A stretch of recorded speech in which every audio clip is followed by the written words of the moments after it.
নির্বাচন এবং অন্যান্য বিষয় নিয়ে মোহাম্মদ ইউনূসের সাথে বাংলাদেশের অন্যতম বড় দল বিএনপির নেতাদের সাথে সংঘাত চরমে। আর সেই সংঘাত কাটাতে মোহাম্মদ ইউনূস দ্বারস্থ হলেন বিএনপির ভারপ্রাপ্ত চেয়ারম্যান তারেক রহমানের কাছে। তিনি এখন বর্তমানে লন্ডনে থাকেন, আর সেখানেই তিনি বৈঠক করবেন এবং সেই বৈঠক আগামী শুক্রবার হওয়ার কথা, এমনটা জানা যাচ্ছে বিভিন্ন মহল থেকে। বাংলাদেশের সাংবাদিক থেকে সাধারণ মানুষ তারা আশাবাদী যে এই বৈঠকে হয়তো বিএনপির সাথে মোহাম্মদ ইউনূসের সংঘাত অনেকটাই মিটবে, এবং অনেকেই বলছেন মোহাম্মদ ইউনূসের লক্ষ্য হচ্ছে তিনি বাংলাদেশের রাষ্ট্রপতি হবেন এবং সে চেয়ারে তিনি বসবেন। আর পাশাপাশি তার মস্তিষ্ক প্রসূত এবং তার পছন্দের যে ছাত্র সমন্বয়করা আছেন তাদের হাতে তৈরি দল এনসিপি যাতে ক্ষমতায় আসে। প্রশ্নটা এখানেই, তাহলে কি তারেক রহমানের সাথে বৈঠক করে সেই রফা করতে গিয়েছেন মোহাম্মদ ইউনূস লন্ডনে, যে বাংলাদেশের বিএনপির সাথে এনসিপি সরকারে বসবে, উল্টো দিকে জামাত ইসলাম বিরোধী দলে বসবেন? কারণ জামাত এখন চাইছে না, তারা গুছিয়ে নিতে চাইছে, তারা চাইছে না এক্ষুনি তারা শাসকের চেয়ারে বসুক। আবার অপর একটি অংশ বলছেন মোহাম্মদ ইউনূস আসলে বিএনপি এবং জামাতকে নিয়ে খেলছেন। আওয়ামী লীগের পর এখন বিএনপি ও জামাতকে মাইনাস করে সম্পূর্ণ এক নতুন বাংলাদেশ তৈরির ইঙ্গিত কিন্তু তিনি দিয়েছেন। তিনি বলেছেন বাংলাদেশ আগামী দিনে এমন নির্বাচন দেখবে যা মানুষ মনে রাখবে। তিনি বলেছেন বাংলাদেশের নির্বাচনে সংস্কার প্রয়োজন, সেই রাজনৈতিক সংস্কার প্রয়োজন, বিচার ব্যবস্থার সংস্কার প্রয়োজন। বাংলাদেশকে ঢেলে সাজানোর জন্য মোহাম্মদ ইউনূস যে কথা বলেছেন তার ভিতরেই কি লুকিয়ে আছে আওয়ামী লীগের পর বিএনপি জামাতকে মাইনাস করার কোনো থিওরি? কারণ যদি এই তিনটি দল মাইনাস না হয় তাহলে ইউনূসকে যারা বসিয়েছে শেখ হাসিনা সরকারকে হটিয়ে, তাদের স্বার্থ সিদ্ধি হবে না, এমন নিয়ে অনেকেই সন্দেহ করছেন। এবং বাংলাদেশে জাতীয় সংসদ নির্বাচন ঘিরে বর্তমানে এই তত্ত্বাবধায়ক সরকার এবং বিএনপির মধ্যে টানাপোড়েন ক্রমশ বাড়ছে। আমরা দেখেছি মে মাসে বাংলাদেশের সেনাপ্রধান ওয়াকারুজ্জামান তিনি ঘোষণা করেছিলেন যে একটা নির্বাচিত সরকারের অধীনেই সেনাবাহিনী থাকে, এবং এই অনির্বাচিত সরকার মোহাম্মদ ইউনূসের সরকারকে উদ্দেশ্য করে তিনি বলেন যে একটা অনির্বাচিত সরকারের অধীনে সেনাবাহিনী বেশি দিন কাজ করতে পারে না। পাশাপাশি একটা নির্বাচিত সরকার যে সিদ্ধান্ত নেন সেই সিদ্ধান্ত অনির্বাচিত সরকার নিতে পারেন না, কিন্তু তারা নিচ্ছেন।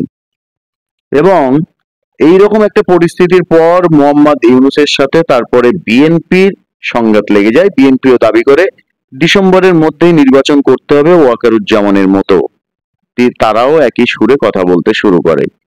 এরপর কুরবানি ঈদের আগে দিন জাতির উদ্দেশ্যে ভাষণ দিতে গিয়ে মোহাম্মদ ইউনূস বলেন ডিসেম্বরে নয় 2025-এর, 2026-এর এপ্রিল মাসে নির্বাচন হবে।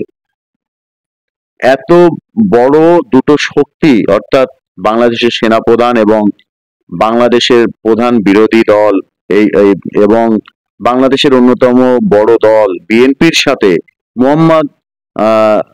বিএনপির বিরুদ্ধে মোহাম্মদ ইউনূস যেভাবে কথা বললেন তা অনেকেই চমকে গেছেন, আবার অনেকেই তার ফ্যানও হয়ে গেছেন। আসলে মোহাম্মদ ইউনূস দুটো ইস্যু কে কেন্দ্র করে বাংলাদেশে তার যে জনমত, সেই জনমতটাকে ধরে রেখেছে। একটা হচ্ছে শেখ হাসিনার বিরুদ্ধে নানা রকম মন্তব্য করে, তার সরকারের বিরুদ্ধে নানা রকম মন্তব্য করে সংস্কারের কথা বলা, এবং বাংলাদেশে যে রাজনৈতিক প্রেক্ষাপট সেই রাজনৈতিক প্রেক্ষাপটে ভারত বিরোধিতা করা। তার সরকারের বিভিন্ন উইং বিভিন্ন সময়ে ভারত বিরোধিতার কথা বলছে। তো স্বাভাবিকভাবে বাংলাদেশের মানুষকে এই দুটো হাতিয়ারকে কবজা করে, এই দুটো হাতিয়ারকে ব্যবহার করে মোহাম্মদ ইউনূস তিনি জনমত তৈরির চেষ্টা করছেন। এবং সংবাদ মাধ্যমগুলো লিখছেন যে ইউনূস তারেক বৈঠকে নির্বাচন দেশের যে রাজনীতির বর্তমান প্রেক্ষাপট এবং রাজনৈতিক দলগুলির মধ্যে সম্ভাব্য সমঝোতা এবং কৌশলগত অবস্থান নিয়ে আলোচনা হতে পারে। শব্দগুলো দেখুন, সমঝোতা এবং কৌশলগত অবস্থান, কি সমঝোতা আমি একটু আগেই বলেছি যে তাহলে কি বিএনপির সাথে সরকারে এনসিপি যাবে, এরকম কোন সমঝোতা? কৌশলগত অবস্থান, কৌশলটা কি হবে? কাকে সরানো, কাকে কিভাবে রাখা, নাকি নিজের চেয়ার ধরে রাখা, অর্থাৎ রাষ্ট্রপতির পদে চেয়ারে তিনি বসবেন, সেই বিষয়ে সমঝোতা এবং কৌশল। তবে এই বৈঠক নিয়ে ইউনূসের দপ্তর থেকে আনুষ্ঠানিকভাবে কিছু জানানো হয়নি। সূত্রের খবর, ইউনূসের সঙ্গে বৈঠক তারেক ফেব্রুয়ারিতে নির্বাচন করানোর কথা তুলতে পারেন। গতকাল সোমবার রাতে দলের চেয়ারপারসন গুলশান কার্যালয়ে বিএনপি স্থায়ী কমিটির বৈঠক তারেক নিজেই ইউনূসের সঙ্গে একটি সাক্ষাৎকারে বিষয়টি জানান। স্থায়ী কমিটির জরুরি বৈঠকে দলের শীর্ষ নেতাদের কাছে মতামত জানতে চান তিনি। দলের সব প্রবীণ নেতাই এই বৈঠকে যোগ দেওয়ার ব্যাপারে দলের ভারপ্রাপ্ত চেয়ারম্যানকে তাদের সম্মতির কথা জানান। এর আগে বিএনপির দাবি অনুযায়ী বৈঠকে নিরাপত্তা উপদেষ্টা যে থাকবে না সেই গ্যারান্টি চাওয়া হয়। সরকারের শীর্ষ এক উপদেষ্টা বার্তা প্রধান উপদেষ্টার কাছে পৌঁছে দেন এবং সেটা মেনে নেওয়া হয়েছে বলে জানা গেছে। এই বৈঠক থেকে ইতিবাচক কিছু বেরিয়ে আসবে বলে মনে করছেন বিএনপি নেতৃত্ব। দলের মহাসচিব মির্জা ফখরুল বলেছেন, আমরা আশা করছি এই সাক্ষাৎকারে বাংলাদেশের রাজনৈতিক সংকটগুলি কাটিয়ে উঠতে ইতিবাচক ভূমিকা নেবে। ব্যক্তিগতভাবে মনে করি সাম্প্রতিক রাজনৈতিক প্রেক্ষাপটে এটি একটি টার্নিং পয়েন্ট হতে পারে। বিএনপির মহাসচিবের মতে ইউনূস তারেক বৈঠক থেকে বাংলাদেশ নতুন দিশা পেতে পারে। তিনি সাংবাদিকদের প্রশ্নের জবাবে বলেন, বেশ কয়েকদিন আগে যখন প্রধান উপদেষ্টা লন্ডনে যাবেন সিদ্ধান্ত হয়েছে, তখন থেকে মোটামুটি আলোচনা চলছিল, সেখানে বিএনপির ভারপ্রাপ্ত চেয়ারম্যান আছেন, সেখানে সাক্ষাৎ হতে পারে। রাজনৈতিক বিশ্লেষকদের এক অংশের প্রশ্ন, জাতির উদ্দেশ্যে ইউনূসের ভাষণ প্রতিক্রিয়ায় বিএনপি বলেছিল, প্রধান উপদেষ্টা রাজনৈতিক ভব্যতার সীমা অতিক্রম করেছেন। তার শব্দচয়ন নিয়েও আপত্তি তুলেছিল তারা। সেই ইউনূসের সঙ্গে তারেকের বৈঠকে কোনো নতুন দিশা মিলবে আদৌ কি? এই প্রশ্ন তুলছেন অনেকেই।